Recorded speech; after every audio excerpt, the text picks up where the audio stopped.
everybody. Welcome back. Welcome back to Happy Hour Conversations. Today we have with us Amanda Benton. Hey. And they call her Zebra. So a lot of people know her as Zebradastylist. Yeah. Amanda, go ahead and tell them a little bit about what you do. I'm a professional barber, but I'm really just a thinker. So every day I just get to have conversations with people of different walks of life.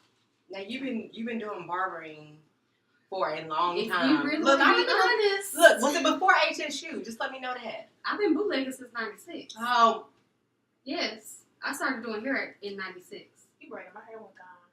Back back in the day. then? Back in the day. Mm-hmm. What? Yes. So I just became licensed in 2014. But I've been That's doing what's hair since I had 1996. no idea. Yeah. Okay. She used to braid the whole Arkadelphia up. Yeah. Well, I knew she did the whole Henderson, but I didn't Before know. that. Yeah, I didn't know it was home team. Yeah. Okay. And just to give a little background, Amanda is from Arkadelphia, Arkansas. We grew up together in Arkadelphia at St. Paul A&E. Spent the night with each other.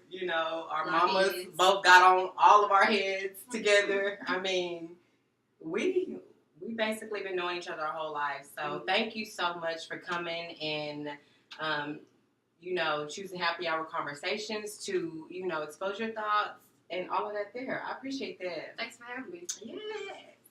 So we actually brought Amanda in when we were discussing the church and the millennials. We started that topic and it actually went a little bit deeper than what we thought. Way deeper. We was like, okay, we gotta get this. I was like, I'm gonna let Amanda watch them braid my hair. I went and booked, and then she was like, okay, so I was watching your podcast. Okay. Not before you even walked in. Did you get your foot in the door though? Barely. No, I didn't even sit down in the chair yet. Was you on it, Amanda? I was like, wait a minute. We're going to have to talk about this. Okay. And so I was like, okay. So she started expressing how she felt about certain things. I was like, we really need to bring you on the show. I told Deanna about it, and here we are. Here we are, you guys. Welcome back. So where y'all want to start? We're going to start with your beliefs. Okay. I have my questions here. And the first question that we have for you is, why do you believe in God and not Christianity? How do I want to answer this? Because it's several personal reasons, but I can think of just what your topic is about the millennials leaving the church. The first thing is, I don't think God is limited to Christianity. I think of it like if you were to throw a glass on the floor and it broke into a million pieces. It's kind of like it's more than just Christianity. And there's truth in other spiritual beliefs too. Right. And I believe that the truth is the truth. Does that mean that Christ didn't come and Christ is not a person? No. But that through exploration, I found out that there were other Christ-like Immaculate Conception stories in Hinduism and Islam and Buddhists. It's so many other people, and I'm like, does everybody have their own version of the truth, or is everybody lying, or whatever? So that's when you started to break out and explore other, religious groups. Not necessarily explore. I feel like you really can't question or talk about something or speak on something that you've never even studied yourself. Most Christian people, and I'm going to generalize, but we're having a general conversation.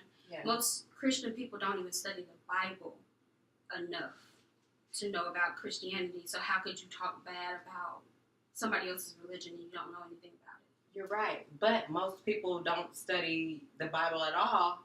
Right. And still don't believe in God. Right. And I definitely do believe there is a higher power, if you want to say higher consciousness. Whatever name you say, I don't really get into the specifics of it. I get into the spiritual connection that I personally have.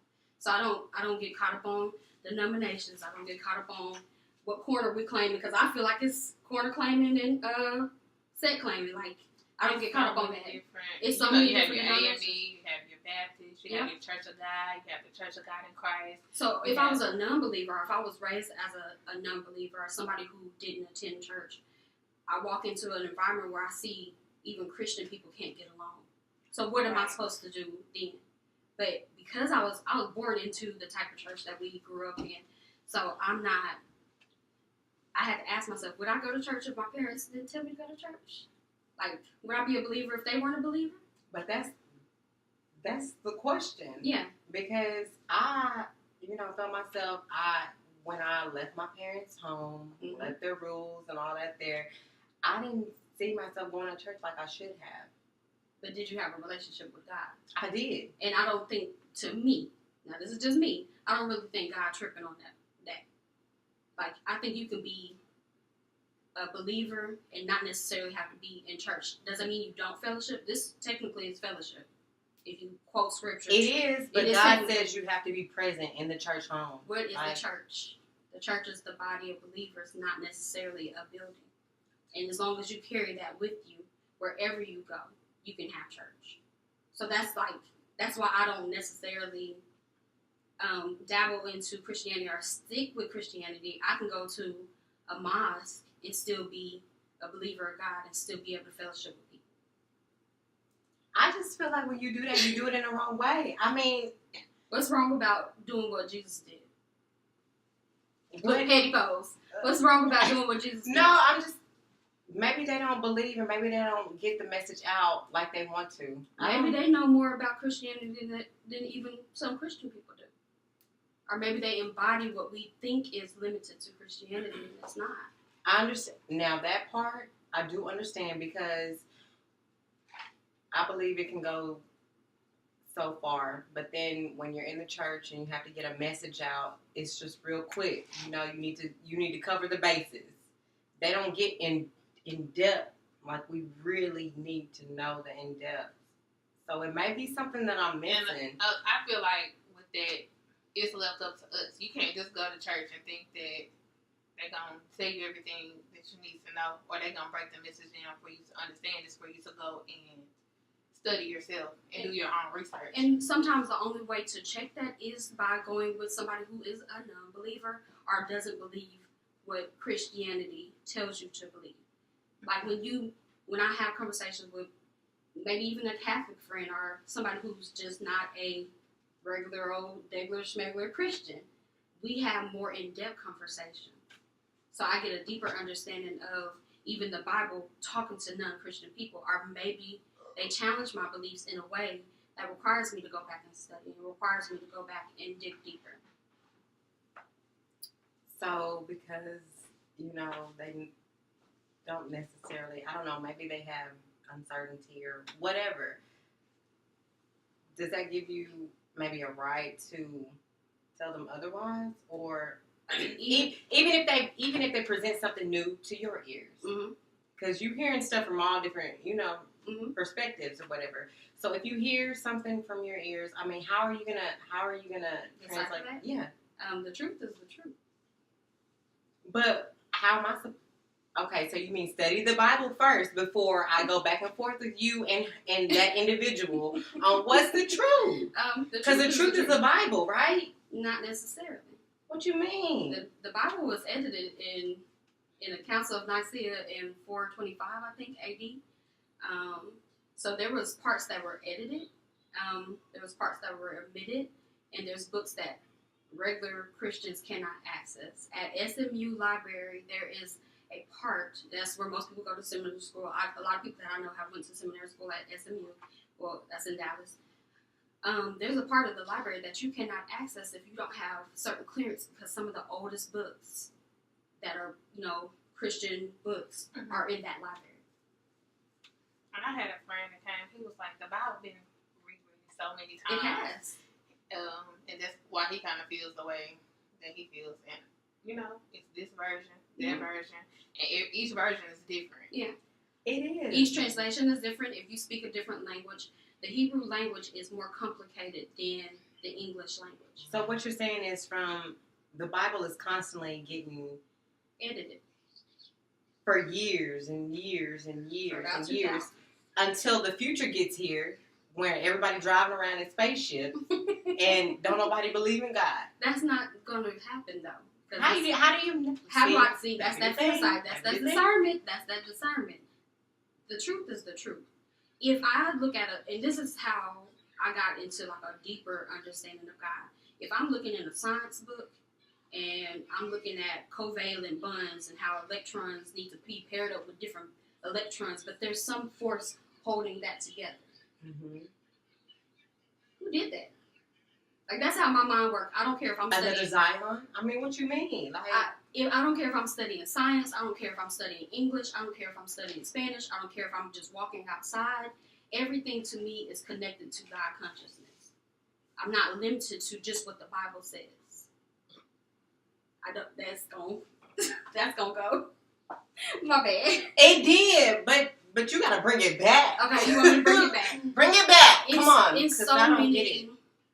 It's so many correlations between like the Bible, numerology, astrology. I know some people hate that. It's just so deep that it can be a wormhole of information, and people are always going to try to search for the truth. But like I said, the truth is the truth. Like, okay. So can you search for the truth to see all of that? Can you say, you know what? I'm going to read the Bible word for word, book for book, starting with Genesis, you know, from the Bible itself. So if they get their understanding, and if they know, and if they read the book, then... But the Bible is what's the acronym? Basic instructions before leaving the earth. You can read the Bible, but if you don't walk the life, it doesn't matter. It's not until you apply what you read and you learn that you're actually a follower. A follower means that you're walking in the path or the footsteps of Christ. So if you're just reading the Bible and staying in your room, that's not doing you any good. It's not until you're out here walking your daily life as a human being with free will. Can you be out here walking your daily life, living your free will, but also attending different churches at the same time and getting different understandings, and still have that, okay, I have this firm, mindset that... Your mindset wouldn't be so firm, though. And you would be able to actually do the work that God intended for your individual purpose. Because even Jesus didn't kick it with church folks. He kicked it with prostitutes. He kicked it with people what church folks would consider not fit for him to be fit, kicking it with. Right. So why wouldn't I want to be like Christ? Yeah, I'm not a Christian, because that term has a negative connotation when you're dealing with people who may not have been raised in the church or been hurt and traumatized by people who are in the church. Which is almost everybody. Not saying almost it's everybody. Almost everybody. It's a lot more than we want to really, really address. That's why you do see a mass exodus, if I want to be Bible-y. If you see a large amount of, like, our generation leaving. Because there's been things that have been done and said and held over their head that they learned in church that don't serve a purpose in their lives. And it's rubbing them the wrong way. Is it that, or is it really because they don't want to pay tithes and offerings for somebody who's flying through the air? Or... You can't ask me to pay tithes and offerings and say that we're under a covenant, and that's in the Old Testament. And then tell me that I'm not able to do other things. Like, I don't eat meat. That's also in the Old Testament. But then you get to the New Testament, and they say that this is where we are, and this is what we're going to follow. And you got people who not even following the New Testament or the Old Testament. So for somebody like me, I used to teach Bible study. I used to teach a teenage Bible study class. And tell me, let's go back on that, because you've been kicked out recently since then. Not necessarily kicked out. I choose not to be there. But you caught some type of vibe as to why you shouldn't be there. Most definitely. What was that? What was that about? It came a time where people were asking questions, and like I said, I taught a younger teen class, and they had questions that I can't just tell them to pray about it. Some of them needed therapy. Some of them needed actual help.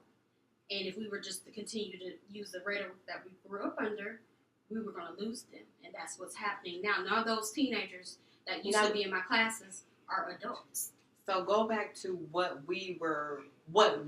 us three, growing up in St. Paul African Methodist Episcopal Church, what were we used to? Cause look, I was secretary in Sunday school. Yeah, What we you was mean? active.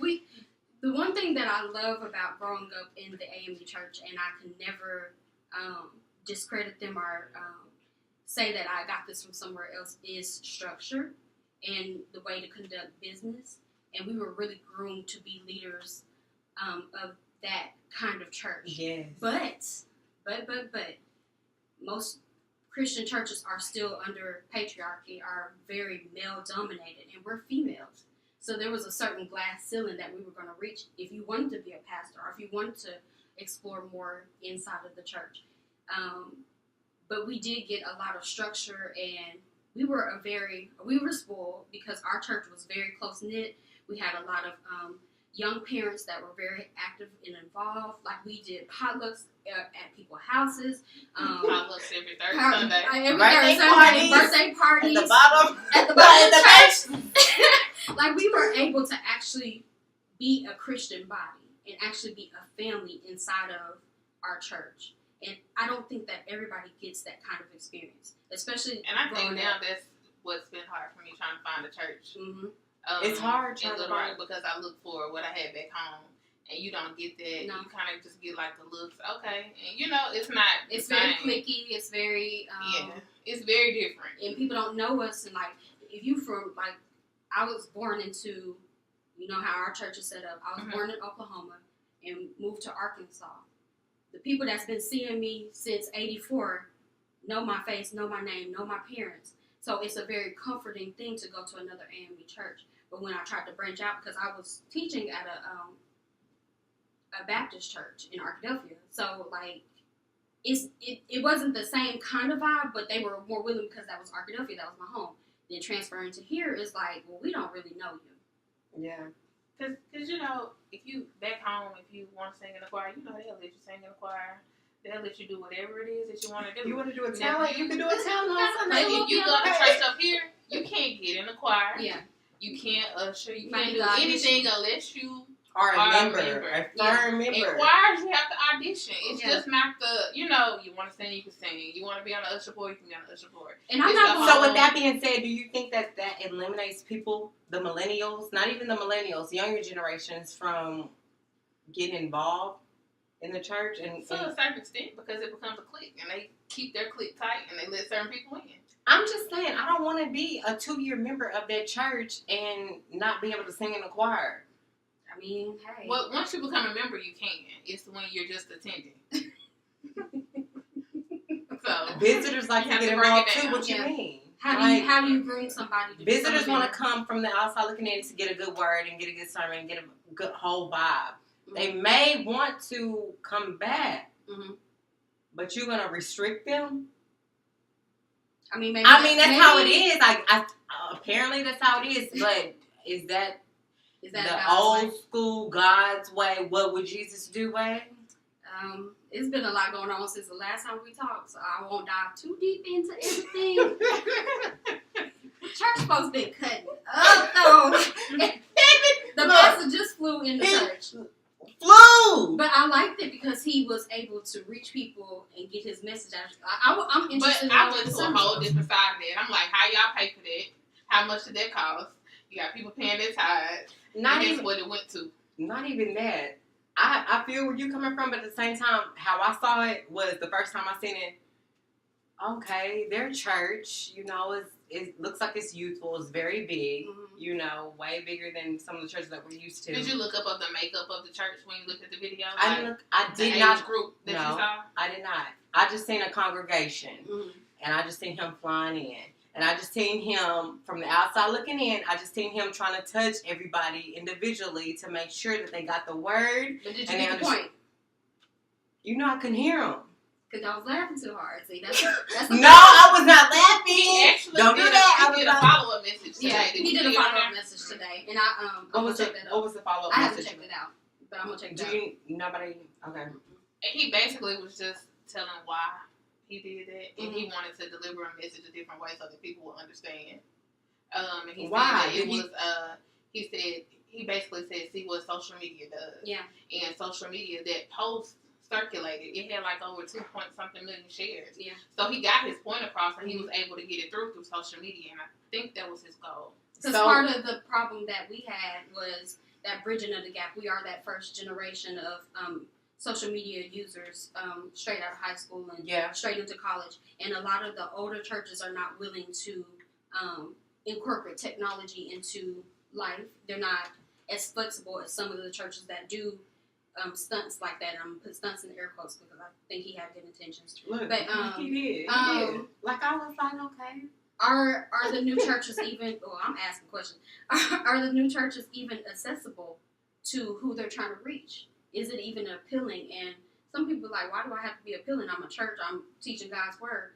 But no, you got to reach people where they are. The church growing. Right. The goal is to grow the church so that it can continue to grow. Right now, you cutting a part off that you need. Because who's going to have babies? We are. Right. The millennials going to have kids. The millennials have to bring the children.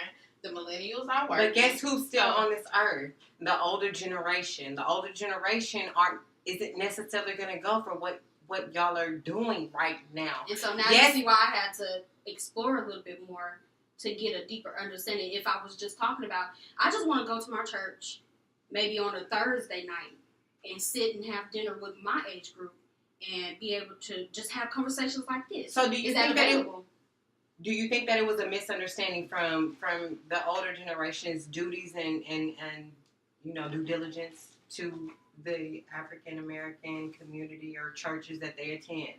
Do you think that they went over and do I think they dropped the ball or didn't pass the torch? Mm-hmm. Yes. And that's with no disrespect at all. There was a time period where our churches served our communities in a different kind of way. And for whatever reason, maybe it's 501c3 status, maybe it's the faith-based initiative by George Bush Sr., whatever reason, we're not serving the people that we need to serve. And so our generation is more of a peer, we're more activist-centered, like we're into issues that are going to affect us. The church stopped doing those things. We know that, but because we know that and things are changing, in the world, do you feel like, the older generation or how the traditional, concept of church was, do you think that is being washed away? Do you think that that's not really important? Do you think that the older generation think, well, whatever, they're going to do what they want to do. It is what it is. Because I can't remember what pastor it was because I still keep my ears to churches because I'm there for whoever needs me when they need me. It was a pastor, he was talking about tradition and how wonderful tradition is. But at some point you get to where tradition is choking the life out of your church, or you're getting to the point where it's choking the life out of the kids.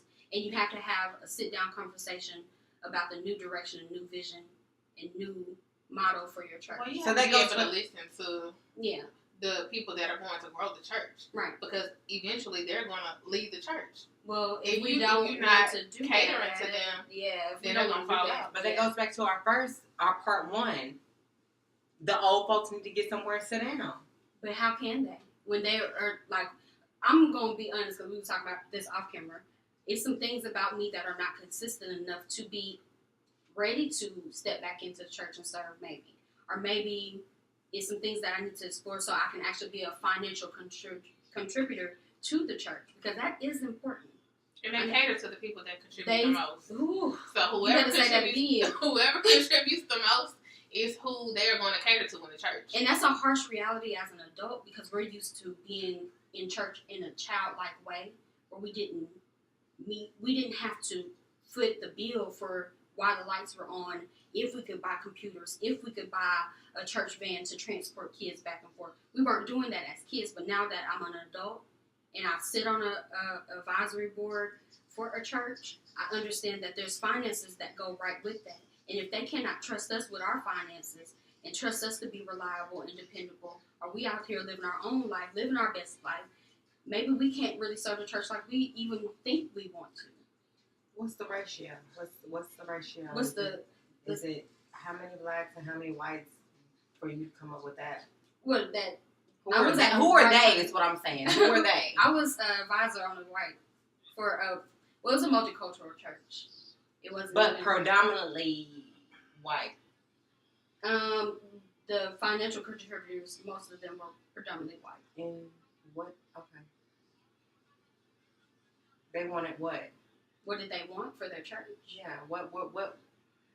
Part of their church mission was to be that place of refuge for people who felt like they didn't fit in other places. So they had a heavy population of our LGBTQ, whatever other letters. They had no disrespect, but they had a large YMCA. They had a lot. Yeah, they had a lot of people that were normally shunned and shy away, like the guy who was a transgender that got called out by the pastor because he was delivered.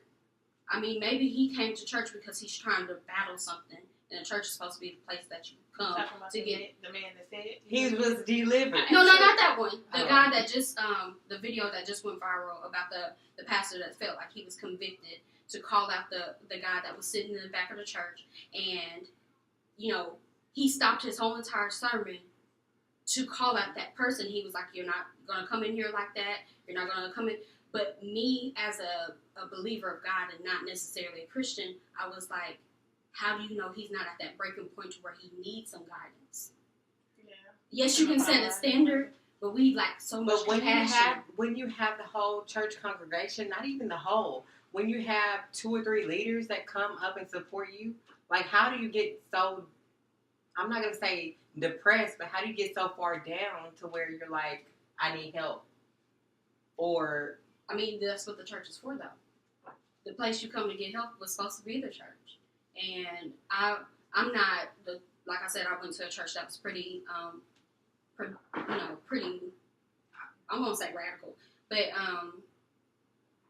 welcome people first and then try to work on their problems. You can't welcome somebody from outside. That's okay. That's what's up. Because, I attended church one service where it was, this guy who was not a member. He randomly came in on church, and he was all sweaty. It looked like he just got IVs taken out. Mm-hmm. He still had the tape around his wrist. He was, bilingual. He really didn't speak much English. It was more predominantly Hispanic, So he wanted to have prayer at the altar call, and he literally came in the last maybe 15 minutes and asked for prayer. We prayed for him as a congregation, and then we escorted him out. And that was it. It wasn't, you gonna pay tithes? It wasn't, you want to be a member of this church? We're gonna send you letters and invites. It wasn't any of that. It was just like, we're gonna pray for you because that's who we are. But at the same time, I felt like it was like, okay, now you gotta go. Do y'all really want to talk about this? Oh. Do y'all really want to talk about this? We're coming at a point in time in life where praying for people is not enough. And I can believe in Christ all I want to, but if I'm not ready to feed, clothe, provide shelter, provide services. No, I mean, meaning if I'm not a church, and what I look for now, if I was to attend a church, if I'm not a church that can actually provide services to the people who are in need without some kind of contractual obligation or membership, payment, dues, fine, all that kind of stuff. If a person comes in off the street needing their light bill paid, I don't care what their situation is. I want to be a part of the churches that are willing to pay that. If we need to have a school district, if we need to have a daycare, she not gonna know, is she? She not the paying of the light bill. I gotta stop you right there because I feel like my whole little money thing. People use their money for what they want to use it, and let them use it, and not to handle their responsibility. Let them use it because that's not what God sent me here for. He didn't send me here to condemn somebody for what they personally want to do. He sent me to be in position to help them. But ain't no buts. Are you going to help somebody that's not taking care of what they need to? I can say the same thing about Christians that go to church and don't even study the Bible and talk about they the Christians. and don't help the people that need help. It goes both ways. How can you single out people who are asking you for help? Because maybe it's a well, test. some people, I feel like some people hustle the church. Sure, the church is a hustle. Well, churches are ran like a business.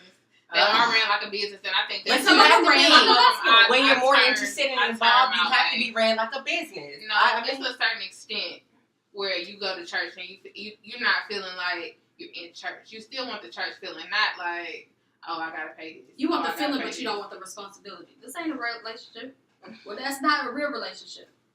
We can't want the feeling of a church and not want the responsibility of being a body of Christ. Responsibilities that come along with the church. Most definitely. I get that. But it's still, churches are ran like a complete business. At that point, I think that's why I'm like, but that's how it is, Jay. That's too much. Because I mean, you give. I feel like the church is you're supposed to run the church. You're supposed to make sure everything is running, the lights are on, you're able to give back. But at what point, if you're not giving back, am I going to keep giving? So what do y'all feel about, to me, and this is y'all asking me about my beliefs. It is my personal belief that if I'm a person that is doing God's will, that if I'm living my purpose on this earth and I'm making sure that I'm accessible to the people who need me per my purpose, because my purpose is to help other people. Come on, do it, baby, take it, baby, do it, baby, take it, baby. Okay, we're gonna move on to question number 2, and the next question that we have for you is, what led you to explore other religious beliefs? Because we grew up together, we grew up in the church together. So, at what point did you start to research other religions? I think that was a big part of my move up here to Little Rock. That was in 2012. I was searching for something deeper than what had already been taught. It was different circumstances. It was different situations. I just went vegetarian, so my mom was on some super clear, stuff. It was really, really. You just went vegetarian. In 2012, I had just went strictly vegetarian, and I was. You was open to everything new then. No, that's not really new to me because my grandmothers, they were 7-day Adventists, so I'm vegetarian is an Old Testament. That's nothing new. That's Old Testament.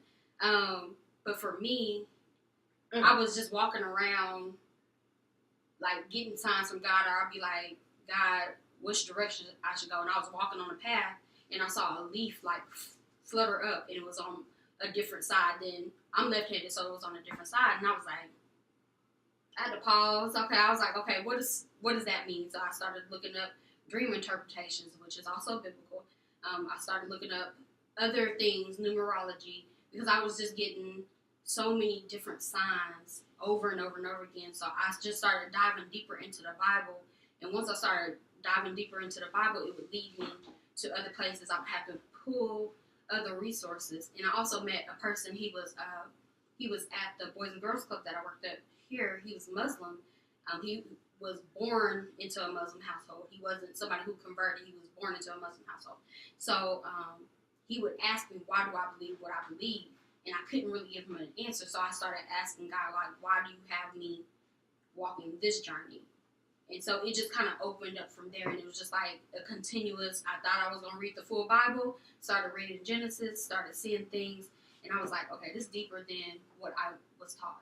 So were you attending different churches while you were? When I first moved up here? Mm-hmm. I went to a few. I did go to a few. Just because or just? I mean, because we were groomed to go to church every Sunday. We were groomed to go to Bible study. We was groomed to do that. So you were trying to see if you fit in with their church. I was trying to see if I was still on that same path. Going to church every Sunday, just going through the motions, not necessarily being a member, not paying tithes, but just going out of the habit, out of the tradition of going.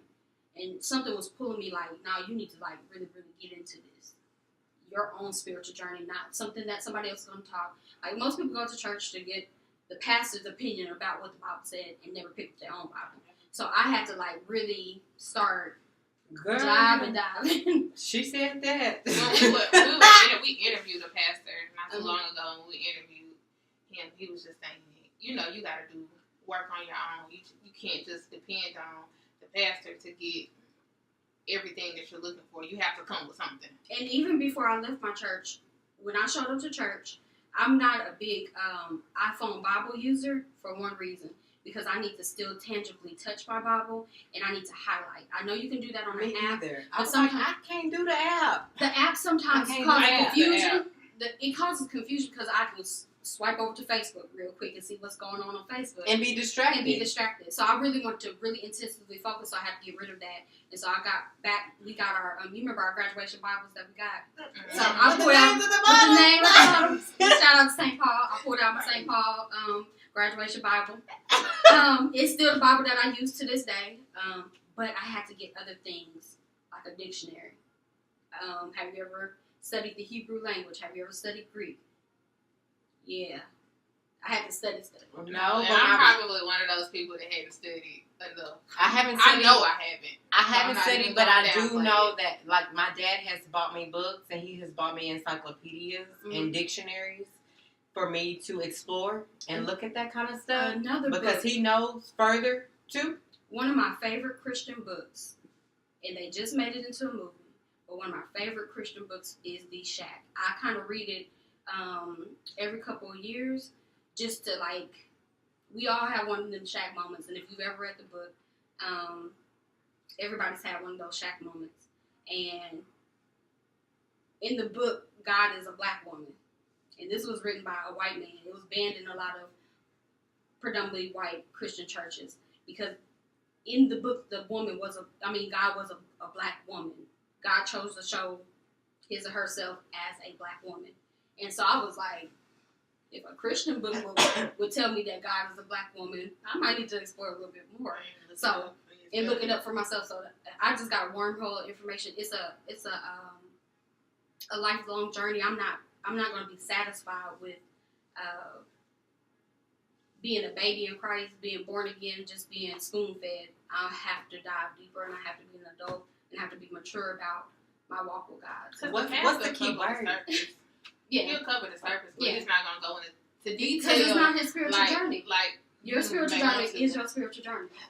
That's not anybody else's responsibility. That's not your mama's, your daddy's, nobody's responsibility but yours. And then Bible study is supposed to go into detail, but I feel like Bible study still doesn't go. It covers the surface. Bible study can only go so far before it's just like, okay. And shout out to the churches that, like, the church I went to in Arkadelphia, me and the pastor only a year apart. Shout out to him, because he come to my shop and get his haircut. You know who you are. But me and him have some really, really deep conversations, because it has evolved since he's even become a pastor. And I really admire him for that. Not because he kind of taking in what you're saying and not only just for me. Feedback. Not only just for me, just how life progresses. You can't be just even Jesus had to ascend.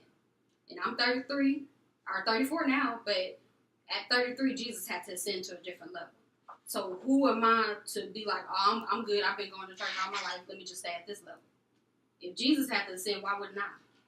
So do you feel closer to him because he listens to what you have to say and maybe sees it in a different light?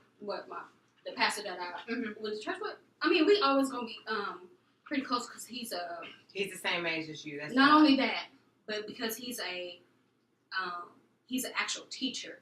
You can go to some churches and get preached at and get all the show and all that you want to, but actually pulling out etymology, the study of words, and pulling out maps and getting the regions of the lands where these people were exploring, and just certain things that I wasn't seeing.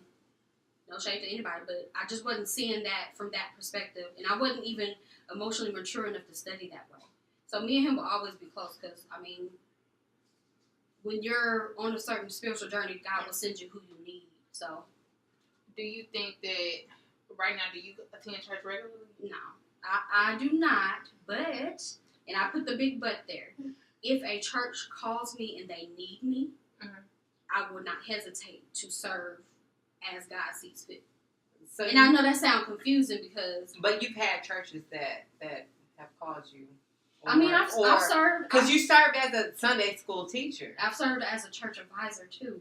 So, I sat on the advisory board. of a church when they making the money decisions about paying salaries, and they trying to cut certain people's salaries because they don't want to pay them.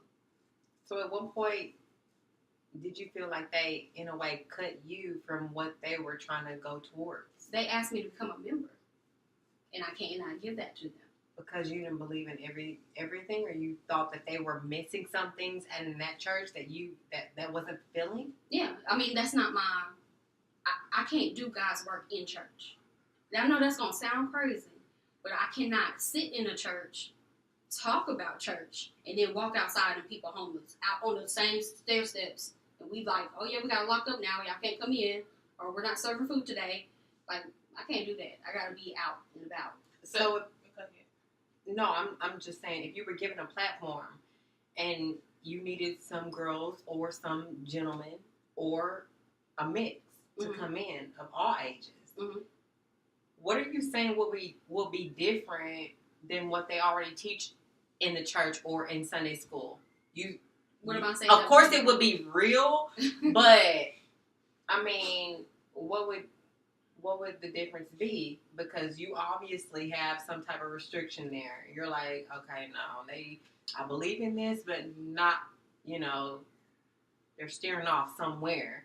The only difference between me serving a church and somebody who might be a member of a church is I'm not going to have any emotional connection to tradition. I really don't care if I make Sister So-and-so mad because she wants something ran a certain type of way, and that's not the way that it needs to go. They probably go back to that old school. No, that's that old school. And I don't personally. They need to learn to give that mess up. I almost said something else, but they need to learn to give it up, give their mindset up, and learn to be more, acceptive of the younger generation and what they have to offer. But you being a younger generation, who's contributing the most? That goes to. So if I'm not coming in with $1 million and saying I'm going to build a facility, I'm really not talking about anything either. But when you have old school churches, you don't really need that either. Yes, you do.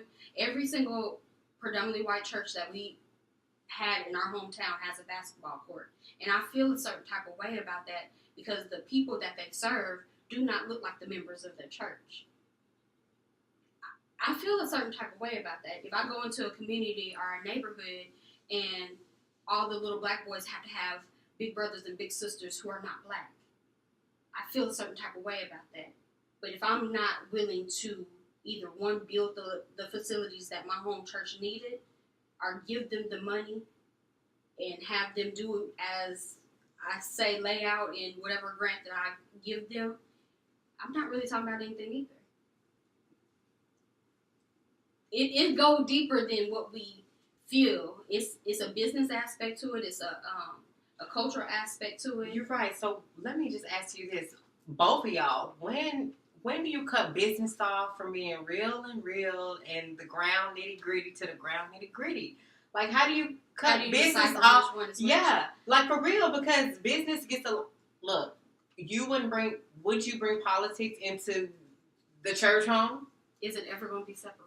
No. As long as your church has a 501c3 status. What is that, man? Break it down to the people. What is a 501c3? 501c3 status, even if I'm saying that right, I hope I'm saying that right, is where churches are allotted a lot of tax deductions. But with that, there's a certain clause in there that says no church can house certain people for a certain period of time. Churches cannot have certain type of programs. They cannot endorse certain candidates. It's that lined out in the paperwork. There was also the faith-based initiative that granted more tax cuts to churches and pastors and faith-based leaders. So it's going to be business, whether you see it or not as an individual member. There's still a business aspect to it, even how they're able to receive money and funds. So even though it is a business, what you're saying is preachers are going to still make it seem like it's the godly way. If you're not, look, like I said, the God I serve, and it's no different than anybody else, you handle your business. You handle your business. That's just it. Like, we have to be responsible for, okay, Adam's first mission on this earth was responsibility. He gave him dominion over the land. That's being responsible. If you're not going to be responsible, God's not going to use you to do the work that needs to be done. That's biblical. That's what I would teach in Bible study too. I wouldn't be talking about Noah's Ark and 2 animals marching. I would be applying what we were taught in a real life application way. Because I just said that and you looked at me like, yeah, but it's not, but that's looking at me. That's like me looking at like, dang, like okay, maybe I do have a different. I don't know, like maybe church is not what you thought it was going to be. Maybe I've been so grounded as the traditional way to do this.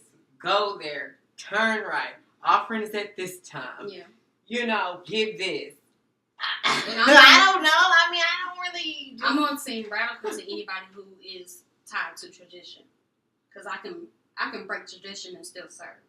And most people think they're mutually exclusive. Most people think that you can't be friends with somebody who's Muslim, or you can't serve somebody who's fornicating, or has a sexual addiction or a pornography addiction, and still be a Christian. A sin is a sin. Not only is a sin, where do you go to get help? And I found that I couldn't help people in church, so I left it so I could help people without having to feel guilty about who I'm talking to on a daily basis. But then there's so a lot of people. Judge you based upon who you talk to. I'm just asking. People will look at you crazy when you say that. I told one of my Christian clients, and I love her to death, I told her, God sent me here to help you out. And she was like, no, God is going to help me when I ask for help. I said, who do you think God is sending to protect Christian people? When I'm telling my friends, no, go to that church. They got some good people there, and I'm sending them because I'm talking to people who don't go to church, or I'm talking to people who are not from Little Rock. Who do you think God sent to do that for you? We are all a body, are all one family. We might be.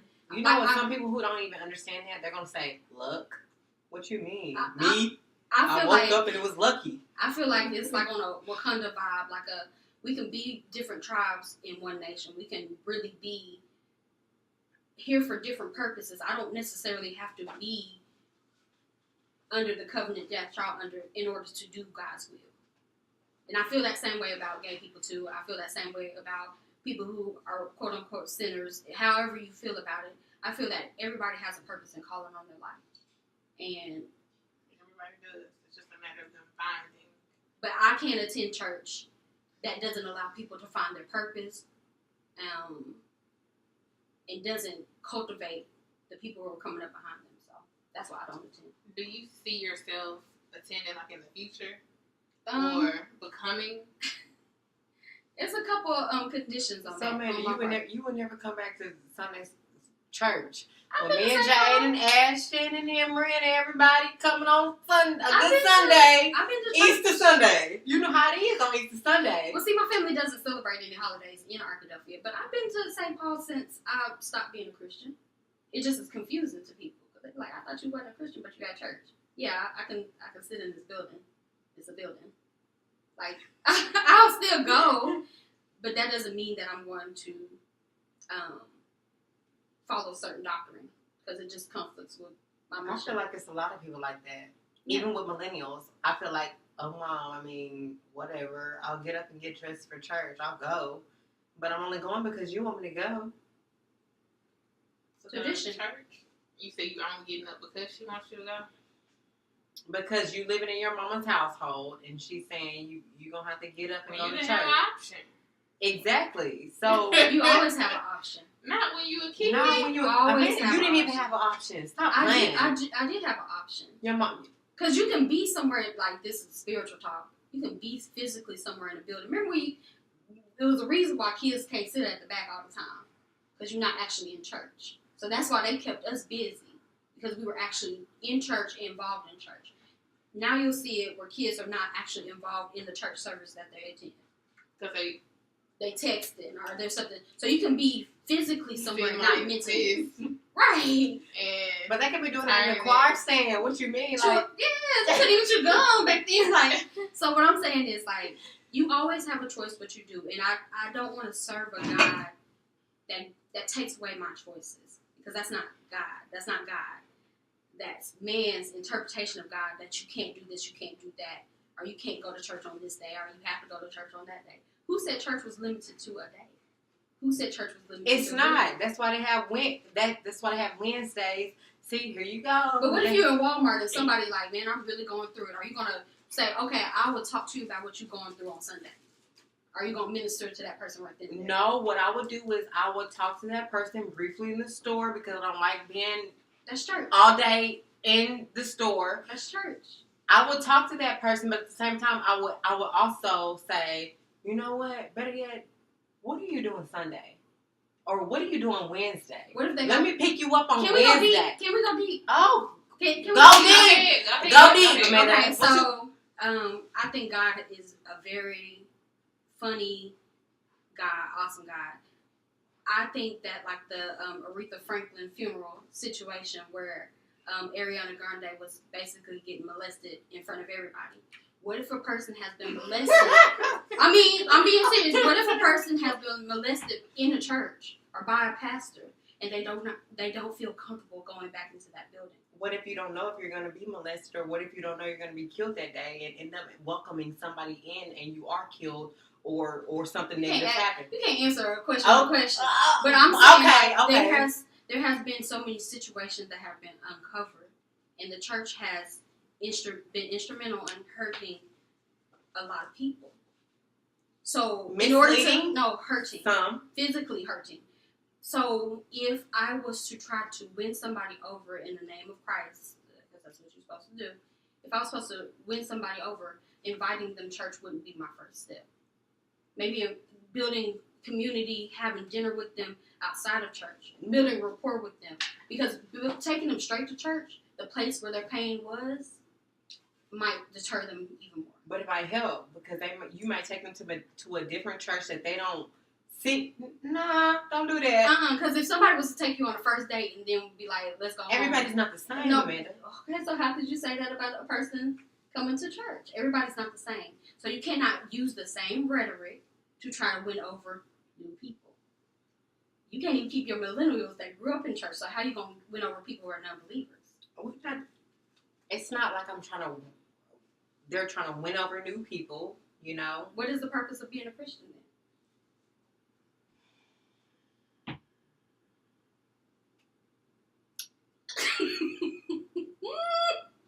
You're supposed to build a kingdom. You're supposed to build kingdoms. For what? We're supposed to be building the kingdom of God. And if I can't even get people to fellowship and worship and learn with me, how can I build a kingdom? Well, that doesn't exclude the people who do want to come and worship and build the kingdom. Most people who would you? Can I ask this question? Would you be a Christian if your parents weren't Christian? I don't know. Mm-hmm. I can't answer that question. I still would have ended up at church. Yeah, thank you. I don't know. Ended up at church. Do y'all go to church now? Sometimes, yeah. Yeah. Here. But okay. You know what? Listen.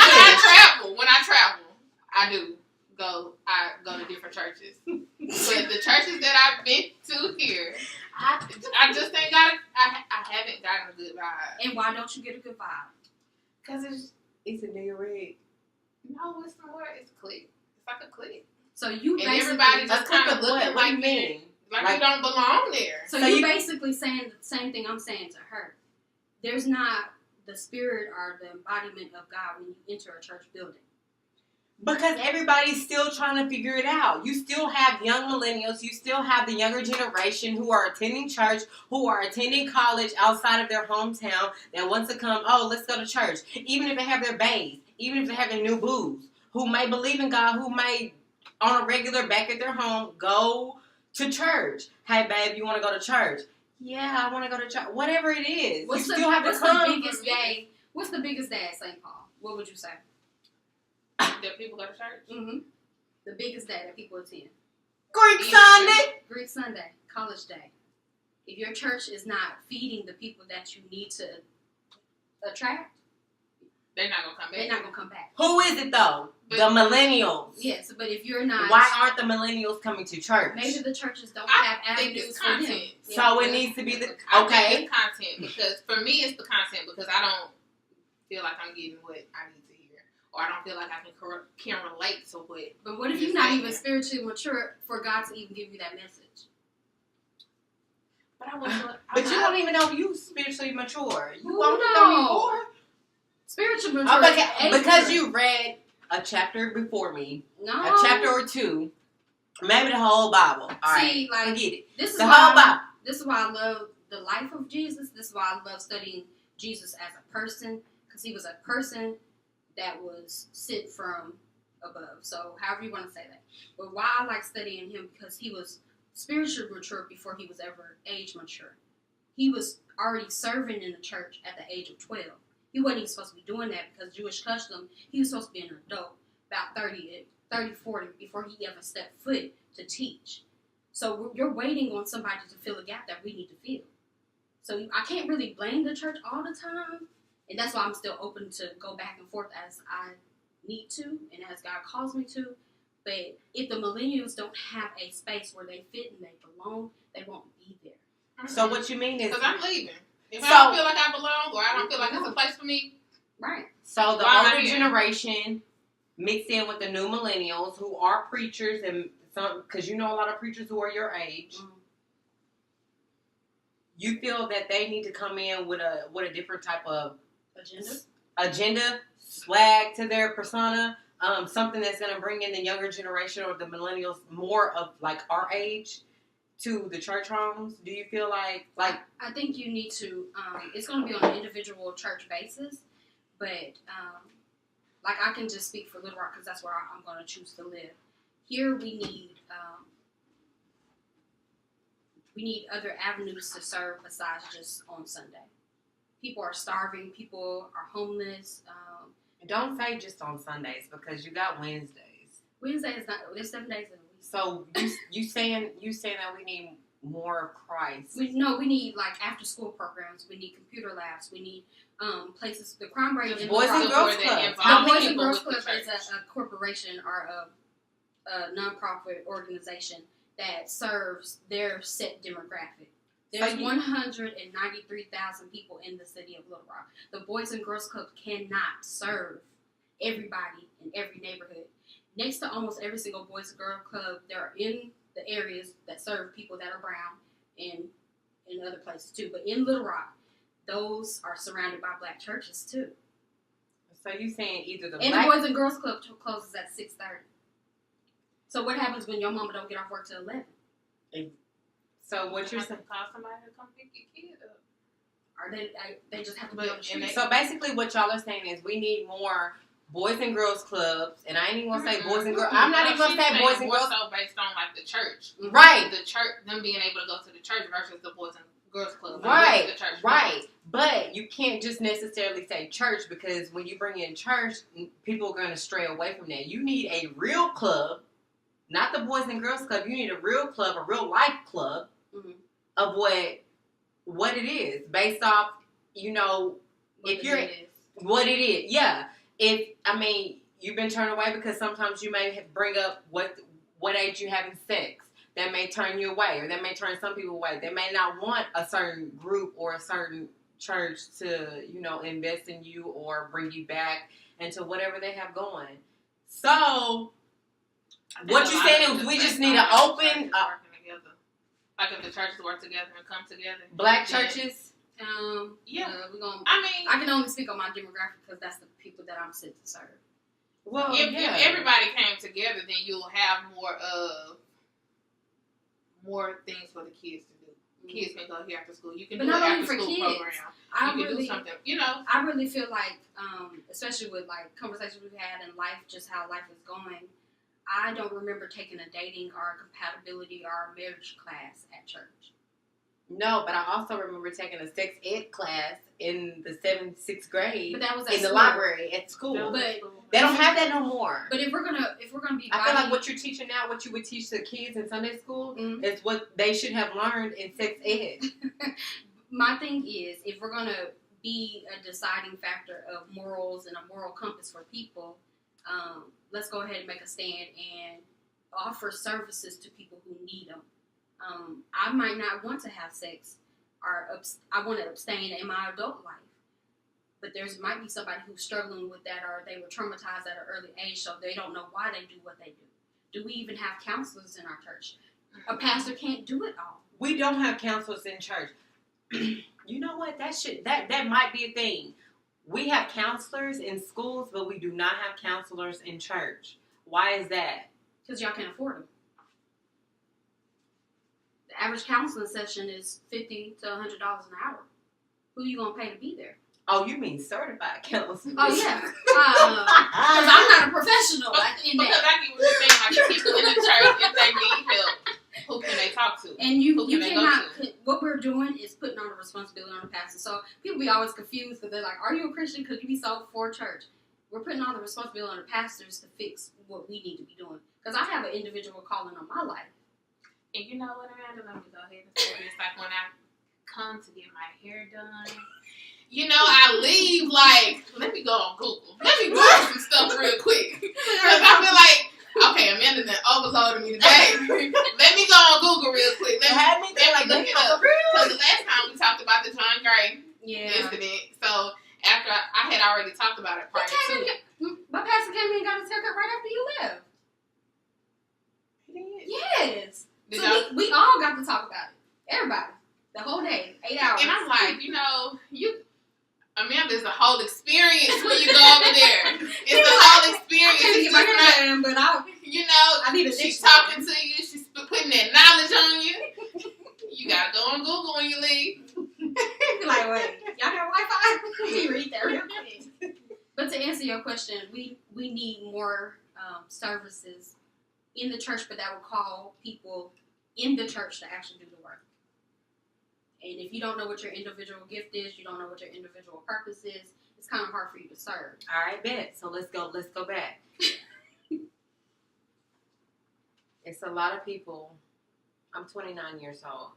It's a lot of people at 29 plus that don't know what their purpose is. My question to both of y'all is, how do you go after or determine you the underdog? Mm-hmm. You know, you trying to make it through. You trying to get through the hood. You trying to get through whatever barrier that you're against. Mm-hmm. How do you try to? You want to answer? I mean, so how can you let the people know, like, what type of? How did I discover my purpose? Well, my purpose was always there. How did I cultivate it, though, was getting deeper into spirituality, spending more time with God, and not necessarily being caught on the rhetoric. Like, I know some people who won't even attend church right now because they feel like they're not dressed properly. So I kind of like got rid of all the stigmas and the rhetoric that I had taught myself so that I can really just listen to God. And once you start studying and seeking God, your purpose will come up. It will hit you. It will make you sick, or not necessarily sick, but if you don't do your purpose, it will make you sick. If you're at a job that you hate, it will be shown that you hate your job because you need. And I feel like God stays on us until we find our purpose. It's called conviction. Is the word. It's always a turn here, a turn here, a turn there, and like, what is my purpose? But I feel like he always starts with something that you're interested in that makes you first go, oh, my purpose is this. I woke up out of a dream and I want to do this. My thing is, most people confuse their actual gifts with talents. And talents, like, I might be able to sing, dance, and all that kind of stuff, but that's not my spiritual gift. A gift is something you give away. Talent is something you have. Does that make sense? Mm-hmm. So a talent is something that I have, but a gift is something that I give away. Bet. Everybody ain't no NFL player, dog. Everybody can't make it to the league. That's talent. So how do people with talent separate that from that's not your talent, that's a gift? So, like, I know a couple. Well, I've lived a very good life. So people in the league or people who are in the NBA, they always seem to have like a summer camp program or a mentorship program. Like LeBron just opened up his school. A school? Hello. I'm coming for you, LeBron. He just opened up his school. I was so, happy. That was great. He did it. But came up. But did you know his story? Did you know that he attended like 8 schools before he even graduated high school? Did you know that his mom was a single mom and she had to go from place to place and they struggled? I didn't know the details, but I knew he was from the hood. But- Nigga, everybody got to go through something. But that's From what I'm there. saying. Like, he took his struggle, like you said, how are you an underdog? He took being an underdog, and once he was blessed with his talents, he turned it into a gift for other people. Mm-hmm. That's how that works. What you're going through is your testimony to give to somebody else to help them come through it. It's not just for So you he to had to hold. go through basketball. No, he didn't go through basketball. It was a That whole was his entire talent. process. That was He his used his talent. talent for a gift. Yeah. So he could turn So it into he a was gift. able to give back. So that's the message that we want to relay to. I'm saying find your purpose, and if the rhetoric is your barrier, get rid of the rhetoric so that you can talk to God. That's what I'm saying. And that might not be a Christian walk. That might be a me and God just gotta walk. With some people, it may be with me and whoever gotta walk. If you with me, you with me. If you're not, you not. That may be including God or not. I don't know. I'm on the outside looking in. Is there anybody else but God though? I don't care what you. I know that there's not, but other people who do not believe in God or who have doubts, who's riding the fence, maybe like, F it. You with me? You with me. You not? It's me. If So who it's else is lucky, there? luck. That's what it is. That's what they know. It's Is not it- that I believe in is- that. That's what they know. Is that Man, that's it's not luck. God? Man, God didn't do. This is from the hood. Man, God didn't do nothing for me. Man, That's- F God. But see, that's why I don't use, like one of my favorite people is Eric Thomas. He is a pastor. He's the #1 motivational speaker in the world.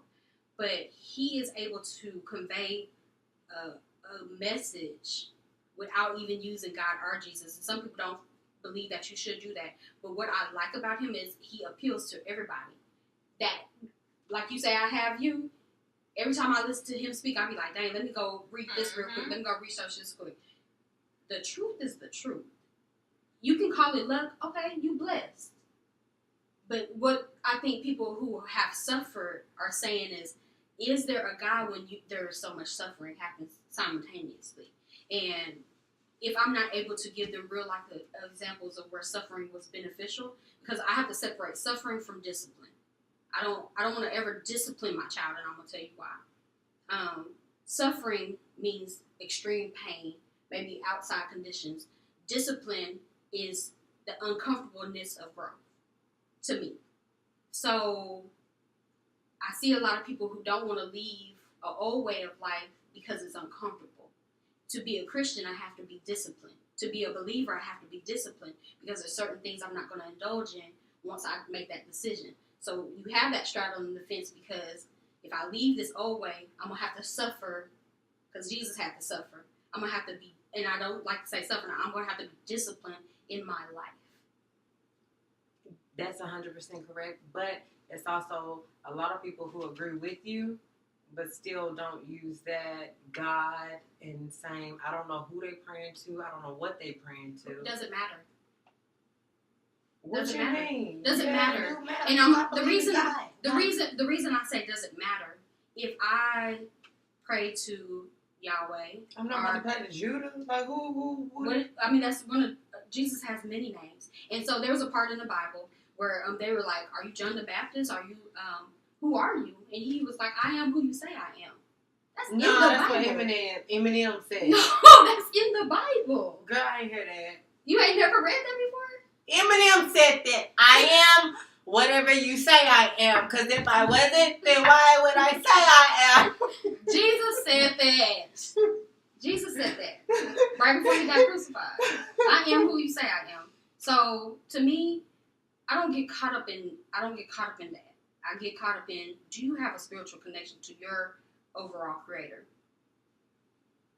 That's it. I don't get worried about that. Luck, okay. You can call it luck. It's just like, you know how on Facebook people will correct people when they misspell words? Mm-hmm. Instead of reading what they said, you know exactly what they were trying to say. Why do you deter from the message to try to pick people apart? And that's what I feel like is happening in the Christian church. We'd rather spend our time picking people apart instead of putting them back together. Mm-hmm. Mm-hmm. What purpose does that serve? They could have sent them an inbox and said, hey, you misspelled this. Right, Just but I to want to let you embarrass you. I want to But condemn you in public to try to put myself on a pedestal, to try to make myself feel like I'm doing everything right. But if the skeletons fell out of my closet, well, they gonna keep that heat. Yeah, but see, I was able to reach people more when I realized how raggedy and ratchet I was. Not raggedy and ratchet. Yes, because when we all got a little bit in us. I mean, it's I moved to Little Rock and I was real proper, and I went to barber school in North Shorter Gardens area. So I'm over there real proper reading books, and they like, man, who are you? Are you the police? And I'm like, I gotta meet my people where they at. Like, and I was able to win over more people and actually have deep conversations with people who didn't grow up with me. But are you gonna go back to church though? Why y'all even? I told my pastor, I said, go back to church with us. This is what I need. This is what I need. To any church listening, when y'all are ready to have a young girl to womanhood class, when y'all are ready to have the dating classes for millennials, even adults, because the highest divorce rate is also in Christian adults. Like, older, not our age, older people are getting divorced, Christian people. When you're ready to have the singles ministries, I hate saying ministries, but whenever you're ready to have singles ministries, whenever you're ready to do something with the kids, and actually have curriculums and sustainable programs that will serve the people, I will be there. Until that, you don't need me to just come in there and make you feel good. No, they're necessary. And especially for like the children. Yeah. The younger generation. But we need something. More. We need something also, but I feel like sometimes you need more guidance to prepare you for the real world. And who's gonna give us that guidance when they don't see where we're coming from? So you gotta do the work. Because I know my mama, I hope that my mama gets to move up to Little Rock and she can teach sewing classes, because she teaches a sewing class in Arkadelphia. Mm-hmm. My daddy still does stuff. Our parents still work in the church that we grew up in. And I wish that the kids in Little Rock, because, people say that they have all these things, but I'm going to be honest with you, I really don't see them. How we grew up is so different. It really is. And we're not even that old. That's what I'm saying. Like, time has changed like fast. Yeah. So until a church can embody the things and be open to the things that the community that it is in, I really can't be there, because I'm needed outside. But when you remember that, okay, so y'all remember the movie Color Purple when Suge was at the club? Your black heart is revoked. I've been told of that. So there's a lot of movies. So do you remember in the Color Purple? Yes. When they was at the juke joint, and they would be at the juke joint on a Sunday, and Suge's dad was a pastor. And so she was down there singing, and she heard them singing her song. The song, everybody got that one church member that no matter how far away they go from the church, when it's time for them to sing that one song, they got to sing. So Suge heard them singing the song, and she got convicted while she was at the club, and they had to leave the club to go to church. Like, that's how I feel about me. It's not going to be until somebody called me, I'm going to come to sing my song, that I leave. So Not you gonna sing the song. Not I'm gonna come sing the song that I leave, but until a church has those things and needs those things from me, then I'll stay away. What do you need from a pastor? Tell me what you need to help grow going forward, not from where you come from, but how you see the outside, you see your views, but how can we go forward with your views, our views, and making this work for the millennials who don't have a voice, who are riding the fence, who don't know. Like, what do you I personally need from a pastor? My personal needs are not gonna ever come from a pastor. They're gonna align with the purpose of the church. What would you like the pastors to convey to the younger generation? That's not ever going to be my concern. And the only reason I say that is because I know how churches are constructed, and it's a whole other realm to this whole spiritual journey thing that y'all think y'all on. And the churches the pastors might not be able to teach what you want them to teach. So would you be willing to go in and actually tell them what it is that She can't, Jay. She don't. If they were willing to sit down with you. No. If I wanted to deconstruct every single major denomination, sure. But the way the denominations are set up, they're set up to teach certain things every Sunday. She not coming back to the church home. I'll be a part of a non-traditional church. Maybe a non-denominational. If you got to answer to somebody else above you, and it's not God directly, then I might not be at your church. Why is that? Because it's an organization set up. No, it's business. It's both. It's business. It's business and it's But it's predominantly business. You know that, right? I don't mind that because business is how we take care of So why things. can't you give a little bit to taking it in your advantage to maybe they'll offer you a building to where you can teach these kids whatever you want to know. Nah, the reason I say no is because if I'm going to have to answer to somebody and it's not God, then I don't want it. Because if we can't come, like, what do I need from my pastor? If me, my pastor, the congregation can't sit down like we talking right now, real uncanny, sit down and have dinner, laugh, crack jokes, pray together, and be on one accord, be aligned with God's mission, then it's not for me. No one's answering to God, like, unless it's... Are you sure? What kind of life do you live?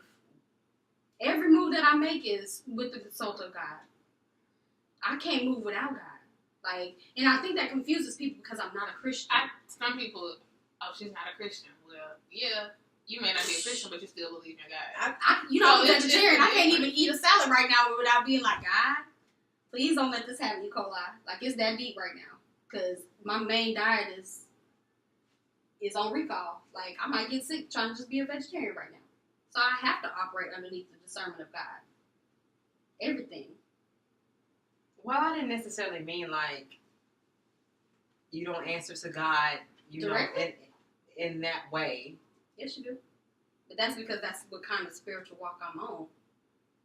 I don't even have an occupation to where I can't drop it if God need me to. Does that make sense? Mm-hmm. Like, most people go to work for money, and I go to work so I can serve people. That's a very weird place to be in. It's a big difference. It's a big difference, and I'm able to serve people more because I can answer my phone calls at 2 o'clock, 3 o'clock in the morning. But people who serve more, in that way, whether their business, whatever they're doing, their lifespan, it tends to be a little bit more longer. I'm not under the stress and pressure of rhetoric in order to do God's will. And I still serve God. Like, it worked like that. And people think that I can only serve God if I go through a certain channel. And that's not necessarily the case. So that's why, this is where you stand. This is the reason why this brought you to your mindset on you believe in God, but not Christianity. Not just Christianity. Nah, I can't be limited to just Christianity. Because if I got to cuss somebody's kid out because they messing up, then that's what I got to do. And but it's a lot of Christians out there that cuss their kids out. Cussed the disciple, so I know that, but you can't cuss those kids out now. Yeah, especially if I'm in church. Rip you apart. So if God calls me to go to a environment that they're gonna tear you up and rip you apart, but at the same time the kids gonna cuss back and rip you apart too. I'm not afraid of that. The kids, I'm not afraid of anybody. And that lack of fear, some people call me a rebel, and some people think I'm doing something that I shouldn't be doing because I don't fear the consequences of me doing what God told me to do. Like, you got to be that bold for me to be at your church. You got to be able to, like, really put your foot down, because I really feel like, just speaking on Little Rock, I feel like Little Rock wouldn't be where it is right now if we was bold in our faith and bold in what God told us to do. If you went to your job and really was like, man, y'all on some other stuff in here, and God got me. Now, I'm not saying being reckless, but your faith has to be strong enough for me to be like, yeah, I'm rocking with your church. Y'all got to take all your money out the bank and pour it back into the businesses that are feeding your church. You got to take your 501c3 status and say, we pay our taxes because we're going to profit and make sure that all of our members are taken care of. You're going to have to be strong. Who can limit God's body?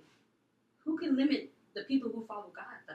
But who's going to speak up enough to do that and go over and beyond and risk whatever they have? Ain't that funny? You asking a non-Christian who gonna risk? Man, I'm asking a Christian who was a Christian but now not a Christian. You asking a non-Christian who's gonna be bold enough to speak like that? When you should be asking me, why am I so bold? And I'm not a Christian. So we're sitting, and I say we because I believe that there's a large population of people who have left the Christian church who are sitting waiting on y'all to be bold enough in y'all faith for us to do the work together.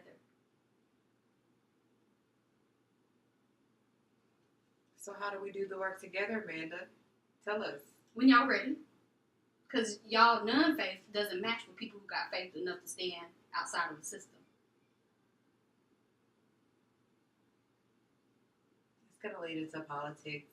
I don't want to get involved. Jesus got involved in politics. That's why he got crucified. He was taking 10% of the government's money.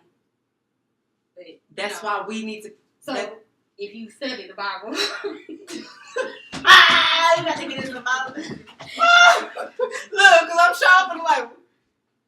You don't know why Jesus got Amanda crucified? always be putting that stuff on you. Like, maybe okay, you have to reconsider. okay. Let me go on Google real quick. Do you know why Jesus got crucified?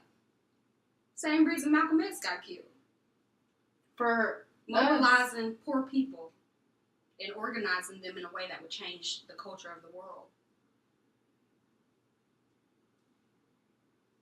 But it's also a lot of people who did that that were safe. No. No. It's a life that you got to be willing to risk your life to walk that Christian walk, and a lot of people not willing to be that bold. Are you that bold? I am that bold, but now I don't need the Christianity umbrella. I can go in a mosque and get patted down and be okay. When you come in contact with people at the shop, do y'all talk about religious beliefs with a lot of people? We talk about everything. Do you come in contact with a lot of people that don't go to church? Yeah. And do they tell you like their reasons as to why that they don't go to church? I mean, I've been in the barbershop for the last 6 years, so pretty much for the reasons that I expressed, the not being able to serve their community and not be aligned, or there was extreme trauma and hurt that happened. Those are the top 3 reasons that people don't attend Christian churches. And now you brought up a point about the business aspect, which I always knew, but a lot of people don't want to attend a place where they feel like it's only a business and you're not invested in the people. So we talk about it. And I think it's part of I couldn't do this while I worked for certain telecommunications companies. I couldn't talk about this while I worked for certain entities. I couldn't have these kind of conversations if I was still employed by somebody else. No. So I had to step out on faith myself so that we can have life conversations with people. It's important. This whole podcast situation setup thing is very, very important. Very, very important. Why are you looking at her like that? Because it's important. We're helping to get a call from Google someone. Now you're trying to be a business. But no, real talk, it is important, and I think you hit on a lot of good points. I think you gave our viewers, and we gave our viewers a lot of insight on the things that we were trying to get down to the nitty gritty on. What does this do? What if? You know what I'm saying? Let's give them a better understanding. Understanding. From different views. You just don't want to come with our views. Amanda believes in God but not Christianity, so her views are important so that you'll be able to understand better where she's coming from. So with that being said, please y'all comment down below. Let us know your views and where you stand. Feel free to reach out to us. Let us know how you feel. It's not embarrassing or anything like that. We just strictly want to know. We want to get more people involved. We want to know collectively how we can come together between different views, And just let us know why millennials aren't going to church. If you are a millennial and you're not going to church, please feel free to let us know. Let us know why. And what could you do to help the younger generation?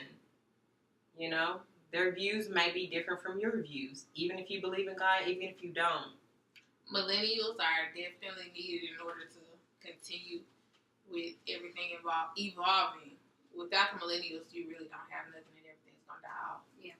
So it's important for millennials to be involved and for us to be able to get the information to be able to tell somebody. Or somebody may watch this podcast and be like, okay, this is where I can fit in. This is where I can help.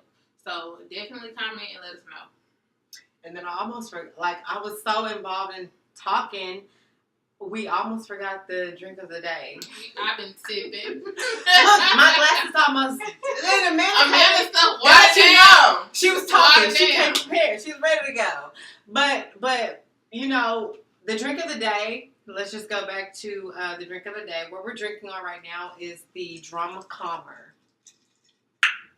And you know that's necessary right now. You know, all the drama in the world. You know, you need a little calmness and a little peace. You know, to yourself. To the Most High, yes.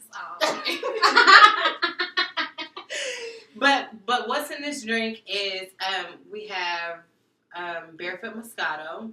We also have the raspberry lemonade, the Simply raspberry lemonade. You can get that from Kroger's, Walgreens, anywhere, Walmart. We also, if you want to add fruit, go ahead and add your mixed berries, the raspberries, the blueberries, and the strawberries. It gives it that extra taste, and it also makes it pretty. And add a little pinch of Sprite to it. So We'll post the recipe that we use to mix the drink, so you'll be able to see the recipe. We will have on the screen. Yep, that is correct. So yeah, the Drama Calmer. I'm almost empty over here, but yeah, we thank you for stopping by. Thanks for having me. We love you. We Love love y'all you too. so much. Yes. Like, yes. And yeah, you guys, let us know again your thoughts.